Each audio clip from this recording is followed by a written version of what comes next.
வணக்கம் trend stocks channel நேயர்களே, நான் உங்கள் அன்பான சயின்டிபிக் வேதிக் அஸ்ட்ராலஜர் அஸ்ட்ரோ அரஞ்சி பேசுகிறேன். நல்லது நினைப்போம், நல்லதே நடக்கும்.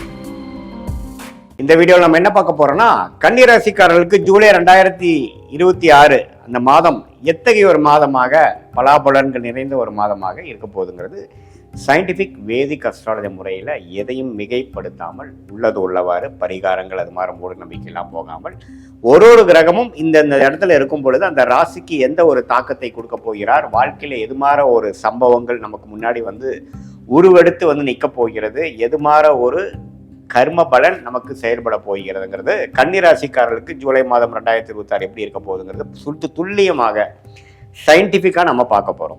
இப்போ பாருங்க, ராசி அதிபதி ஆகிய புதனே பார்த்தீங்கன்னா 10ஆம் இடத்துல இருக்கிறது அருமை. ஸோ கன்னி ராசிக்காரங்க நிறையா உத்வேகமாக செயல்பட்டு இந்த மாதத்தில் நிறையா விஷயங்களை அவங்களுக்கு சாதகமாக செஞ்சுப்பாங்க அப்படிங்கிறதுல எந்த மாற்றமும் இல்லை. குரு 11ஆம் இடத்துல இருக்கிறாருங்கிறது மறந்துடக்கூடாது. உச்ச குருவாக இருந்து 11ஆம் இடங்கிற லாபஸ்தானத்தில் இருக்கும் பொழுது லாபங்கள் எடுக்கக்கூடிய படலம் வந்துருச்சு. இதுவரைக்கும் எவ்வளோ முதலீடுகள் செய்து எவ்வளோ முயற்சிகள் செய்த மாணவர்களாக இருந்தாலும் சரி, முதலீடு செய்த தொழிலதிபர்களாக இருந்தாலும் சரி, அதிகமான வேலை இன்புட்ஸ், நிறைய ஹார்ட் ஒர்க் பண்ண வேலையில் இருக்கிற உத்தியோகஸ்தராக இருந்தாலும் சரி, அதோட ரிவார்ட்ஸ், அதோட அனுபவங்கள், அதோட பெனிஃபிட்ஸை அனுபவிக்கக்கூடிய ஒரு படலத்தில் இந்த ஜூலை மாதம் ஒரு அடிப்படையான ஒரு மாதமாக இருக்கிறதுங்கிறது நீங்கள் தெரிஞ்சுக்கணும். அதே சமயத்தில் செவ்வாய் 9ஆம் இடத்திலிருந்து 3ஆம் இடத்தை பார்க்குறார், தவறு இல்லை. 8க்கு தள்ளி இருக்கிறதுனால 8ஆம் இடத்து வேலை செய்யாமல் 3ஆம் இடத்து வேலை தான் செய்ய போகுது. அதுவும் நல்லது. ராஜோகாதிபதி ஆகிய சுக்கிரனும் பார்த்தீங்கன்னா 11ஆம் இடத்துல இருக்க போறாரு, அப்புறம் 12ஆம் இடத்துக்கு வர போறாரு. இது எல்லாமே நல்லது.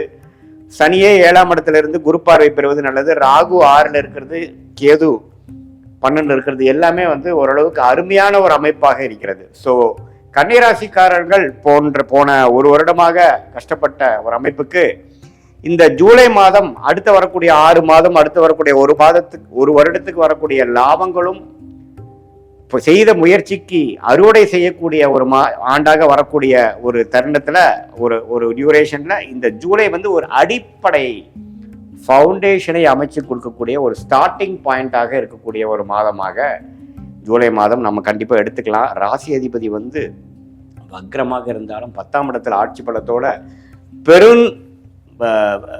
4 வாரத்தில் ஆல்மோஸ்ட் 3 வாரம் அப்படி இருக்கிறது நல்லது. அதுவும் பார்த்தீங்கன்னா முதல் வாரம் 11ஆம் இடத்துல இருந்து குருவோட சேர்ந்திருக்கிறது நம்ம நல்லது. ஸோ பல விஷயங்கள், பல முயற்சிகள் நீங்கள் செய்திருக்கலாம்.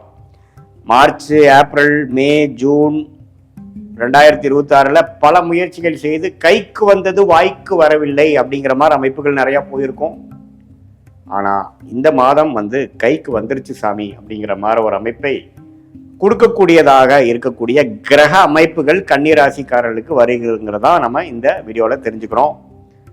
இது பொதுவான ஆண்டு கிரகம் என்று சொல்லப்படுகிற சனி, ராகு, கேது, குரு வைத்து சொல்லுவதும், மாதம் மாறக்கூடிய செவ்வாய், புதன், சுக்கிரன், சூரியனை வைத்து நாம ஒரு பொதுவான ஒரு அமைப்பாக கன்னிராசிக்கு சொல்றோம். ஆனால் துல்லியமாக நம்ம பார்க்கணும்னா, நீங்க பிறந்த தேதி, பிறந்த நேரம், பிறந்த உரை வைத்து வரக்கூடிய உங்களுடைய திருக்கணித பஞ்சாங்கம் பிரகாரம் உங்கள் ஜாதகத்தை போட்டு நம்ம அப்பாயின்மெண்ட்டில் நம்மளுடைய பாஸ்ட் லைஃப் உங்களுக்கு எப்படி இருந்ததுங்கிறத சிங்க் பண்ணி, அதே மாதிரி இப்போ இமீடியட் பாஸ்ட் எப்படி இருந்தது, இப்போ ப்ரெசென்ட் என்ன வாழ்க்கையில் நடந்து கொண்டு இருக்கிறது, அடுத்து வரக்கூடிய ஷார்ட் டேர்ம் எப்படி இருக்குது, அடுத்து வரக்கூடிய லாங் டேர்ம் எப்படி இருக்குதுங்கிறதெல்லாம் சயின்டிஃபிக் வேதிக் அஸ்ட்ராலஜி முறையில் நீங்கள் எந்த லக்னத்தில் பிறந்தீங்க, ஒரு கிரகம் என்னென்ன டிகிரியில் இருக்குதுங்கிறதை துல்லியமாக கணிச்சு, அந்த லக்னாதிபதி எப்படி இருக்கிறார், இப்போ நடக்கக்கூடிய தசைகள் அந்த லக்னத்துக்கு யோகரா இருக்காரா, எது மாதிரி ஆதிபத்தியத்தை கொடுக்கிற மாதிரி ஒரு அமைப்பா போயிட்டு இருக்கு. உங்களுடைய கன்னி ராசியில பிறக்கக்கூடிய அந்த இருக்கக்கூடிய நீங்க அஸ்த நட்சத்திரமா அல்லது சித்திரை நட்சத்திரமா அல்லது உத்திர நட்சத்திரமா, எந்த நட்சத்திரத்துல பிறந்தீங்க, அந்த கிரக அமைப்புகள் எப்படி உங்க ஜாதகத்துல இருக்கு, ஸ்தானபலம், திக்பலம் எப்படி இருக்கு, எந்த கிரகம் யோகமான அமைப்புல இருக்கு, எந்த கிரகத்துல இருக்கக்கூடிய துறையில நீங்க போனீங்கன்னா விசேஷமா ஜெயிக்க முடியும், எளிதா ஜெயிக்க முடியும், எந்த நேரத்தில் நமக்கு நல்ல நேரம் வருது அப்படிங்கிறதெல்லாம் நம்ம சயின்டிஃபிக் வேதிக் அஸ்ட்ராலஜி முறையில் துல்லியமான முறையில் நம்ம பார்த்து எந்தவித மூட நம்பிக்கைகள், பரிகாரங்கள், அது மாதிரி விஷயத்துக்குள்ளெல்லாம் நம்ம போய் நம்மளுடைய நேரத்தை வீணாக்காமல் நம்ம கர்மா எப்படி செயல்படுது, நமக்கு பாஸ்ட் ஒத்து வருதா, இப்போ ப்ரெசண்ட் எப்படி இருக்கு, நம்மளுடைய சாய்ஸஸ் நமக்கு முன்னாடி என்ன இருக்கு, அதில் வந்து எந்த சாய்ஸ் எடுக்கிறது நமக்கு கரெக்டாக வருது. இது வந்து பாஸ்டோட செக் பண்ணிக்கலாம் நம்ம. ஆக்சுவலாக நம்மளுடைய சயின்டிஃபிக் விதிக்கு வந்து கரெக்டாக ஒர்க் ஆகுதா, இப்படியெல்லாம் நம்ம பார்த்து அதுக்கு தகுந்த மாதிரி நீங்கள் வாழ்க்கையில் நீங்கள் எடுக்கக்கூடிய முடிவுகளை எடுத்து அதுக்கு தகுந்த மாதிரி டைம் லைன்ஸ், எந்தெந்த நேரத்தில் எது செய்ய முடியும், எந்த நேரத்தில் வேலையை மாற்றலாம், எந்த நேரத்தில் நெக்ஸ்ட் உயர்வு நமக்கு கிடைக்கும், எந்த நேரத்தில் நம்ம உள்நாட்டுக்கு போகலாம், எந்த நேரத்துக்கு வெளிநாடு வாய்ப்புகள் இருக்குது, எந்த நேரத்தில் நமக்கு ஒரு உத்தியோக உயர்வு இருக்குது, எந்த புக்தி நமக்கு அடுத்த வர புக்தி நமக்கு யோகமாக இருக்கா, எது மாதிரி விஷயத்தில் நம்ம ஃபோக்கஸ் பண்ணோம்னா நமக்கு அந்த மாதிரி பெனிஃபிட் வருங்கிறத வயது வித்தியாசம் இல்லாமல் மாணவர்களாக இருந்தாலும் சரி, இளம் வயதினராக இருந்தாலும் சரி, இல்லத்தரசிகளாக இருந்தாலும் சரி, நடுத்தர வயதில் இருக்கக்கூடிய உத்தியோகஸ்தரோ அல்லது தொழிலதிபர்களோ பெரும் முதலீட்டாளர்களாக இருந்தாலும் சீனியர் சிட்டிசனாக இருந்தாலும் அவங்களோட வாழ்க்கையில் வரக்கூடிய அன்றாட வாழ்க்கையில் நடக்கக்கூடிய முடிவுகளை, முக்கியமான முடிவுகளை எந்த தருணத்தில் நம்ம எடுக்கலாம், அது வச்சு நம்மளுடைய வாழ்க்கையில் இன்னைக்கு செய்யக்கூடிய வேலைகளை அதுக்கு தகுந்த மாதிரி நம்ம அலைன் பண்ணிட்டோம்னா தேவையற்ற பண விரயங்கள், தேவையற்ற செயல் விரயங்கள், சமய விரயங்கள்லாம் தவிர்த்து நம்மளுடைய கர்மாவை நம்மளுடைய தெரிந்து கொண்டு அதுக்கு தகுந்த மாதிரி வாழ்க்கையில் நம்மளுடைய அன்றாட வாழ்க்கை, பர்சனல் லைஃபாக இருந்தாலும் சரி, ப்ரொஃபஷ்னல் லைஃபாக இருந்தாலும் சரி, அதுக்கு தகுந்த மாதிரி நம்ம அலைன் பண்ணிட்டு வாழ்க்கையில் திட்டமிட்டு நம்ம செயல்படும் பொழுது நிறையா நம்ம மிஸ்டேக்ஸ் பண்ணுறோம், தேவையற்ற விஷயங்களை பண்ணி மாட்டிக்கிறோம். ஒரு தப்புக்கும் நம்ம என்ன பண்ண வேண்டியதாக இருக்குது, விலை கொடுக்க வேண்டியதாக இருக்குது. அது என்ன மாதிரி விலை?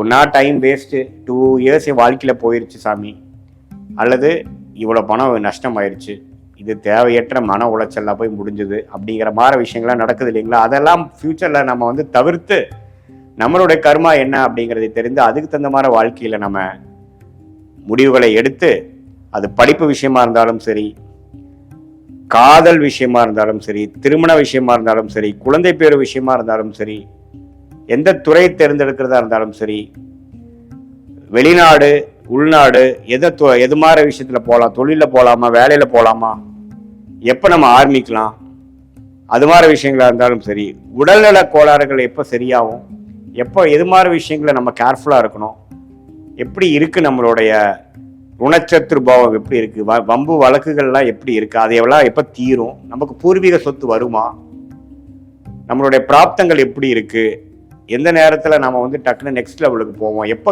கடன்களை அடைப்போம் அப்படிங்கிற மாதிரி ஒரு வயதினருக்கும் தகுந்த வாழ்க்கையில் இருக்கக்கூடிய சேலஞ்சஸ், முடிவெடுக்க முடியாத தருணங்கள், எந்தெந்த மாதிரி நேரத்தில் எது பண்ணுறது நல்லது, நம்மளுடைய தசா புக்தி அந்தர சூக்ஷ்மத்தை எப்படி பார்க்குறோம். தசைங்கிறது வருட கணக்கில், புக்திங்கிறது 3 வருடம் 2 வருடம் அப்படிங்கிற மாதிரி, புக்தி அந்தரங்கிறது 4 மாதம் 6 மாதங்கிற மாதிரி, சூக்ஷ்மங்கிறது வாரக்கணக்கில். ஸோ இதெல்லாம் பிரித்து பார்த்து ஒரு விஷயமும் உங்கள் ஜாதகத்தில் எப்படி இருக்குது, பாஸ்ட் வந்து மேட்ச் ஆகுதா அப்படிங்கிறதெல்லாம் தெரிந்து கொண்டு அதுக்கு தகுந்த மாதிரி வாழ்க்கை முடிவுகளை நீங்கள் எடுக்குமேனால் கண்டிப்பாக சயின்டிஃபிக் வேதிக் அஸ்ட்ராலஜி முறையில் தீர்க்கமான சில முடிவுகள் கிளாரிட்டி மூலமாக எடுத்து அதுக்கு தகுந்த மாதிரி பலன்களை எளிதில் வாழ்க்கையில் பெற்று வாழ்க்கையில் வெற்றி பெற முடியும் என்று சொல்ல விரும்புகிறேன். மீண்டும் மற்றொரு காணொளியில் சந்திப்போம். நன்றி, வணக்கம்.